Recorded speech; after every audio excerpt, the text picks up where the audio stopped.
পেট ভরে খাবেন, কেউ কোনো লজ্জা করবেন না কিন্তু। আমিও লজ্জা করব না।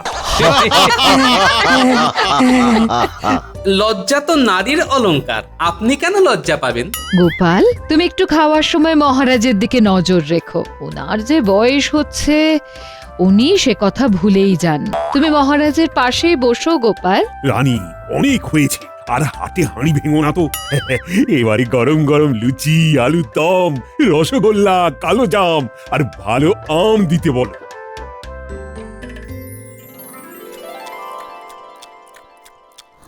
রানীমা, আপনি কখন খেতে বসবেন? আমাদের তো খাওয়া প্রায় হয়েই এলো। আজকের দিনে আমি সবার শেষে খাবো। তোমাদের রানীমাও আমার মতোই তোমাদের ভীষণ ভালোবাসেন। সকলের পেট ভরেছে তো, আবারও বলছি, কেউ লজ্জা পাবেন না। জব্বর খেলাম। বেশ বেশ, এবারে আসছে রাজবৈদ্যর বাগানের আম। ধন্যবাদ বৈদ্য মশাই। আমাকে লজ্জা দেবেন না রানীমা। তা মহারাজ, আপনার বাগানের আম আমরা কবে খাবো? আপাতত বৈদ্যর বাগানের আম খাও, তবে হ্যাঁ, আমার বাগানের আমগুলো পাড়ার ব্যবস্থা করতে হবে। মহারাজ, আপনি আম পাড়ার দায়িত্বটা আবার মন্ত্রী মশাইকে দেবেন না। তাহলে কিন্তু একটা আমও আপনি পাবেন না, সব উনি বেচে দেবেন। আমি বেচলে তো তাও সেটা তো বাজার মারফত সাধারণ মানুষের পেটে যাবে, আর তুমি আম বাগানে গেলে তো সব আম তোমার একার পেটেই চলে যাবে গোপাল। আচ্ছা আচ্ছা, হয়েছে হয়েছে, থামো তো সবাই। এবার চলো, মন ভরে সবাই বৈদ্যর বাগানের আম খাই। কে আছো? আম নিয়ে এসো।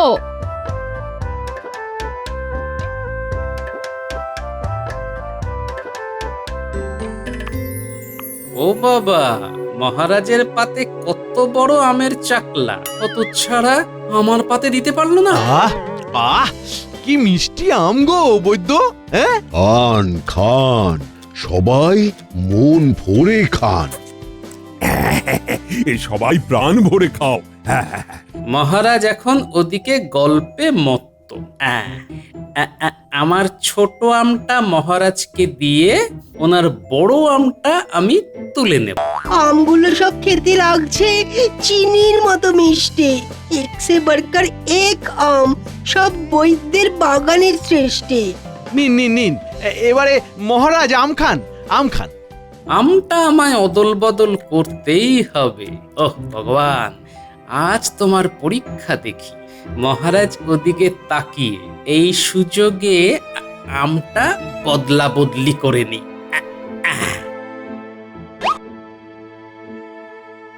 কি হ্যাঁ, গোপাল আম চুরি করে নিচ্ছে, তাও আবার মহারাজের পাত থেকে। দাঁড়াও দাঁড়াও, এবার গোপাল তোমাকে আমি দেখাচ্ছি, দাঁড়াও।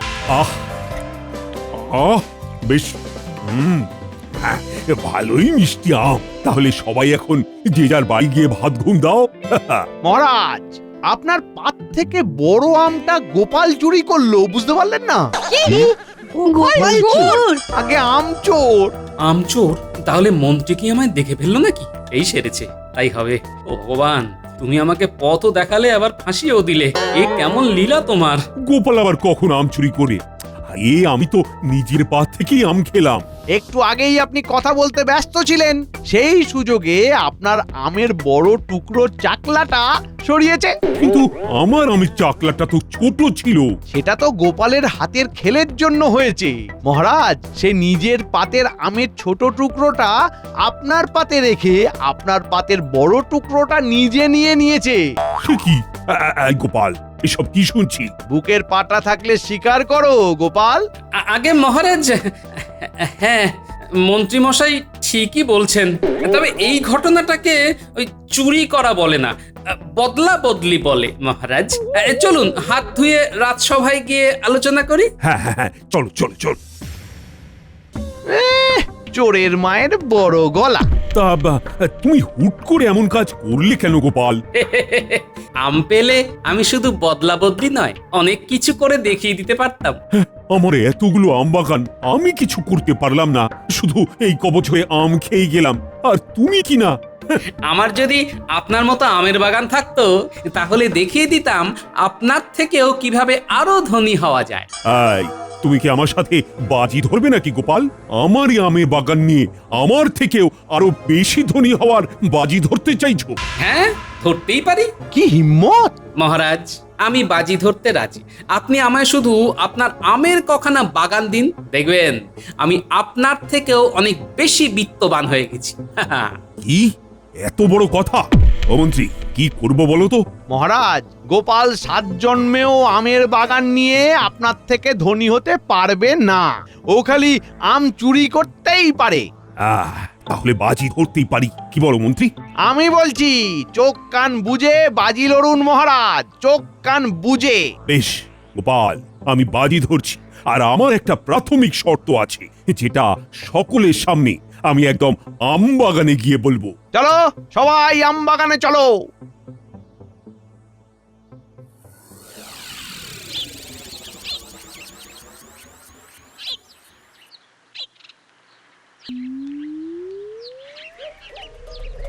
সকলের সামনে আমি আমার এই দক্ষিণের এবং ওই দিকে পূর্বের আমবাগান গোপালকে 3 মাসের জন্য অর্পণ করলাম। গোপাল, ঠিক 3 মাস বাদে যদি তুমি এই বাজি না জিততে পারো, তাহলে পরিবার নিয়ে তোমায় এই রাজ্য ছাড়তে হবে। আর মহারাজ, যদি আমি জিতে যাই তাহলে এই রাজ্যের নাম পরিবর্তিত হয়ে তোমার নাম অনুসারে হবে গোপাল নগর। কি রাজি তো? হ্যাঁ মহারাজ, আলবাত রাজি। দেখা যাক পরবর্তী 3 মাসে তুমি আমার থেকেও ধনী হয়ে এই রাজ্যের নাম নিজের নামে করতে পারো, নাকি এই রাজ্য ছেড়ে অন্য রাজ্যের বাসিন্দা হও। হ্যাঁ মহারাজ, সময়ই কথা বলবে। ঠিক 3 মাস বাদে মহারাজের সিন্ধুকে সঞ্চিত মোহর এবং গোপালের আয়ের মোহর গোনা হবে। দেখা যাক কে জেতে আর কে হারে।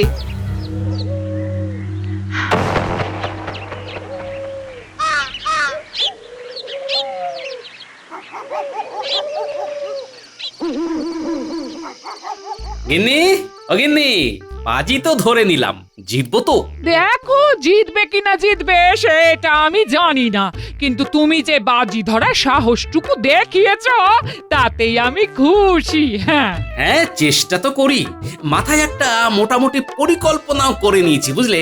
কাল থেকে লেগে পড়বো। গিন্নি, তোমাকেও কিন্তু এই লড়াইয়ে আমার সাথে সাথ দিতে হবে। এ তুমি না বললেও পাশে থাকবো, হ্যাঁ, আর বললেও পাশে থাকবো।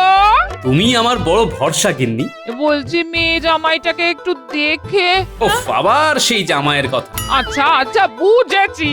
বলছি, এই কালকে কি তোমার সাথে ন্যাপলা গুলটেরা আম বাগানে যাবে নাকি? হ্যাঁ, ওরা তো আছেই। এছাড়াও আরো কিছু জনকে ডেকে নিয়েছি, বুঝলে? 2খানা বাগানের আম পাড়া কি 4টিখানি ব্যাপার।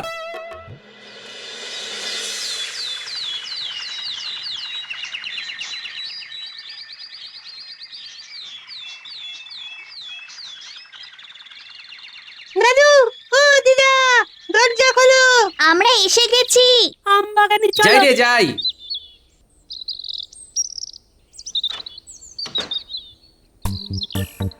দাদু, তোমার কথা মতো আমাদের সবার জন্যই আমপাড়ার আঁকশি দেওয়া লাঠি এনেছি।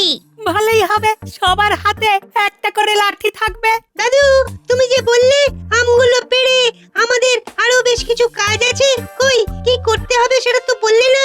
এই হ্যাঁ, তুমি তো আমাকেও বললে না। আম নিয়ে কি পরিকল্পনা আছে তোমার মাথায়? বলছি সব বলছি। আমরা 2টো বাগান থেকে মোট যত আম পারবো তার ভেতরে কিছু আম শহরে বিক্রি করে দেব, কিছু আম নিয়ে চপের দোকান দেব, এই আমের চপের আর কি। আর কিছু আম নিয়ে আমের শরবতের দোকান হবে। তারপরে বাকি যা আম থাকবে সেগুলো নিয়ে আমার অন্য পরিকল্পনা আছে। সেটা আবার পরে বলবো, এখন নয়। এখন সবাই চলো আগে গিয়ে আম পাড়ি।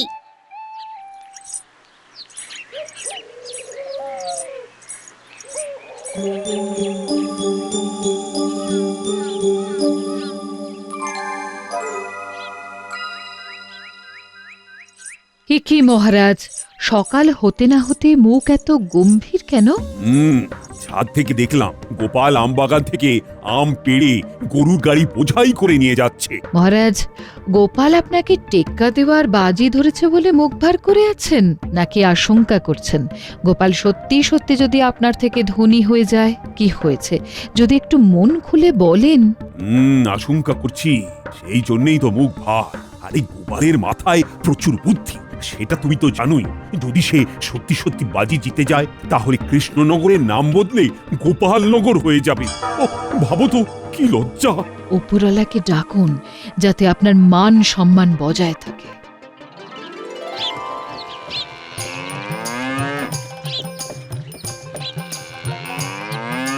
গিন্নি, ও গিন্নি, মাত্র 8 গাড়ি বোঝাই আম এনেছি, একটু ধুয়ে দাও না।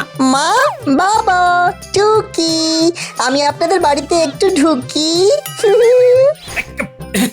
এই কে কে কে রে?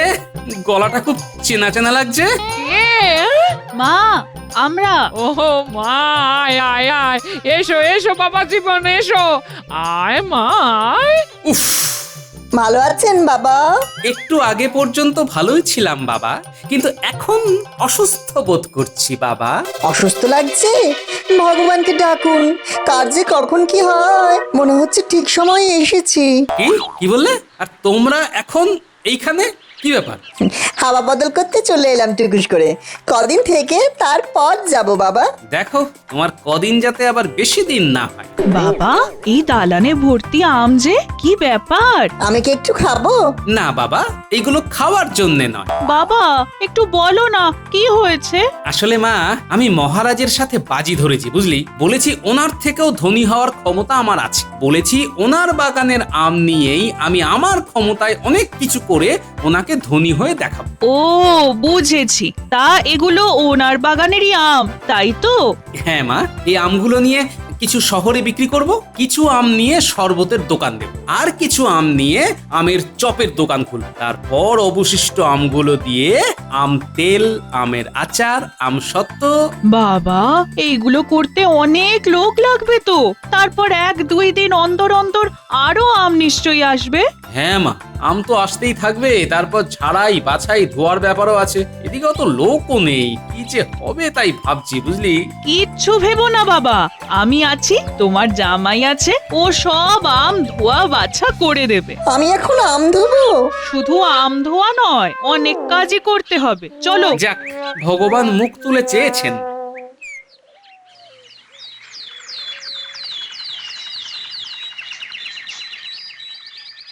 তাহলে আমি বেরোলাম। হ্যাঁ, শহরে আমগুলো বেচে ফিরতে ফিরতে প্রায় সন্ধে হয়ে যাবে, বুঝলে। আমিও তাহলে আমের শরবতের ঠেলা গাড়ি নিয়ে বেরোচ্ছি। আমি আর জামাই তাহলে বিকেলের দিকে আমের চপের দোকান খুলতে যাব। হ্যাঁ, সবাই সাবধানে থেকো, মনে রেখো এই লড়াইটা আমাদের মাস 2-3 ধরে করতে হবে। আমরা কখনোই ব্যবসার থেকে অর্জিত টাকা নিজেদের কাজে লাগাবো না। যা রোজগার হবে তাই দিয়েই আবার ব্যবসার মূলধন অর্থাৎ আম কিনবো। মহারাজ ভেবেছেন তুমি একা কি করবে? এখন আমরা সবাই সবাই তোমার পাশে আছি। হ্যাঁ,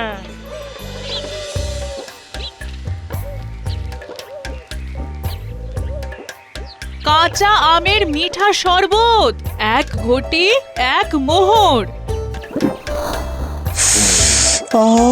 কি দারুণ চপের গন্ধ, খেতে ইচ্ছে করছে। রসে ভরা দারুণ আম, 5 মোহরে 1 সের।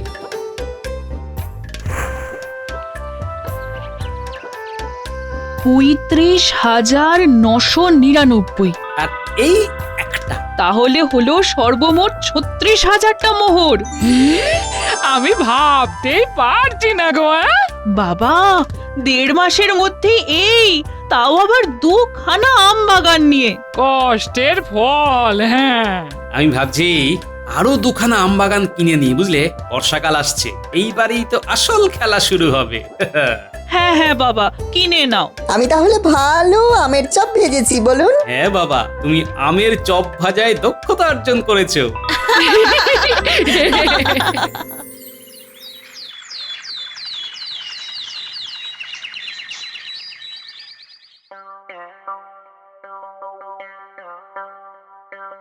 কি ব্যাপার গোপাল, এখন রাজসভায় যে কি ব্যবসা লাটে উঠলো নাকি? আগে না মন্ত্রী মশাই, মহারাজ আমি আপনার থেকে দুখানা আমবাগান কিনতে চাই। কি? আম বাগান কিনবে? হ্যাঁ, এত সমৃদ্ধি হয়েছে তোমার। এই মন্ত্রী, আমার মোহর গোনো, তারপর গোপালেরটাও গুনবে। 3 মাস হতে পারলো না, এখনই কিনা বাগান কিনতে চায়। মোহর তো গোনাই আছে, আর কত আছে সেটা একটা কাগজের মধ্যে লেখাও আছে। আমি এক্ষুনি সিন্ধুক থেকে নিয়ে আসছি।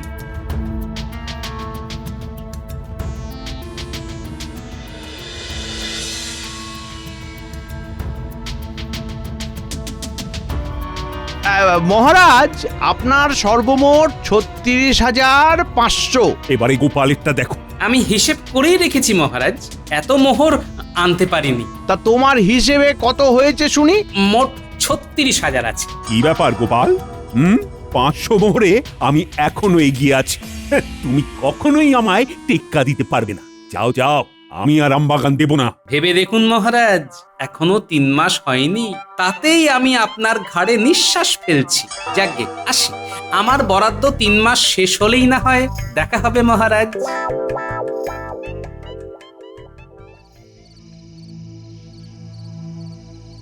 কি ব্যাপার গিন্নি, সারা বাড়ি অন্ধকার করে বসে? মন খারাপ লাগছে গো, এই মেয়েটা চলে গেল। হ্যাঁ, তুমি সারাদিন কোথায় ছিলে? এবারে আসল যুদ্ধে নামতে হবে গিন্নি, তৈরি হও। আর এই যুদ্ধে জিতে গেলেই আমি নিজে তোমায় মেয়ের বাড়ি দিয়ে আসবো। কি যুদ্ধ? কিছুই না, অতিরিক্ত আমগুলো দিয়ে এবারে বয়াম বয়াম তোমার এই জাদু হাত দিয়ে আচার আর আম তেল বানাতে হবে গিন্নি। এই আচার আর আম তেল বর্ষাকালে শহরে প্রচুর দামে বিকবে। হ্যাঁ, বলো কি আমি আম দিয়ে নানা ধরনের আচার বানাবো। হ্যাঁ, আমি আজ শহরে গিয়ে সব খোঁজ নিয়ে নিয়েছি। তোমাকে সাহায্যের জন্য 4 জন মহিলাকেও বলে এসেছি। এছাড়া আমিও হাত লাগাবো। কাল থেকেই অভিযান শুরু। আচার বিক্রি হলেই তো তুমি বাজিতে জিতে যাবে। এখন যে কটা আম আছে সেগুলো দিয়ে আচার বানাও, আর আমি বাজার থেকে 6,000 মোহরের কাঁচা আম কিনে আনবো। সেগুলো দিয়েও আচার আর আম তেল বানাবো, বুঝলে? জয় মা, জয় মা।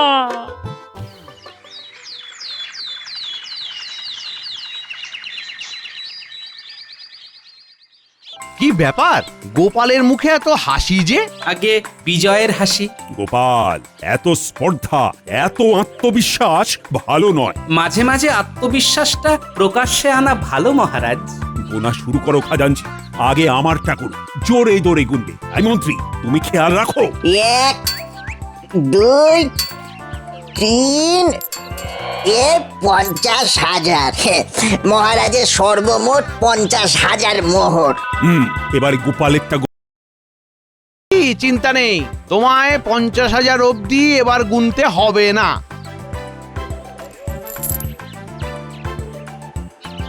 এ 1 2 3 49,999। কি হলো খাজাঞ্চি, সব মোহর শেষ তাই তো? জানতাম গোপাল হেরে যাবে। আমি তো বলেইছিলাম মহারাজ।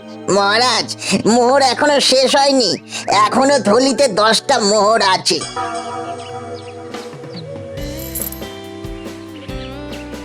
মানে গোপাল দাদা সর্বমোট 50,009খানা মোহর। তার মানে গোপাল জিতে গেল? আমার কৃষ্ণনগর কি তবে গোপালনগর হয়ে যাবে? মহারাজ, আপনাকে পরাজিত করার ইচ্ছা আমার প্রকৃতভাবে একদমই নেই মহারাজ। আমি শুধু এই কাজটা করেছি আপনাকে এটা বোঝানোর জন্য যে প্রকৃতি আমাদের কাছে তার প্রাকৃতিক সম্পদ ঢেলে রেখেছে, অথচ আমরা বুদ্ধিমান মানুষ হয়েও তা কাজে লাগাই। দেখুন মহারাজ, আপনার কাছে আম বাগান আছে, আপনি চাইলেই আপনার বাগানের আম দিয়ে ব্যবসা করে আরো ধনবান হতে পারতেন, কিন্তু আপনি তা করেননি। সেখানে আমি একজন সাধারণ প্রজা হয়ে খেটে ব্যবসা করে আপনার থেকে 9টা মোহরের বেশি মালিক হয়ে আপনার থেকেও ধনী মহারাজ। সুতরাং শুধু বুদ্ধি থাকলেই হয় না, সেই বুদ্ধিকে সঠিক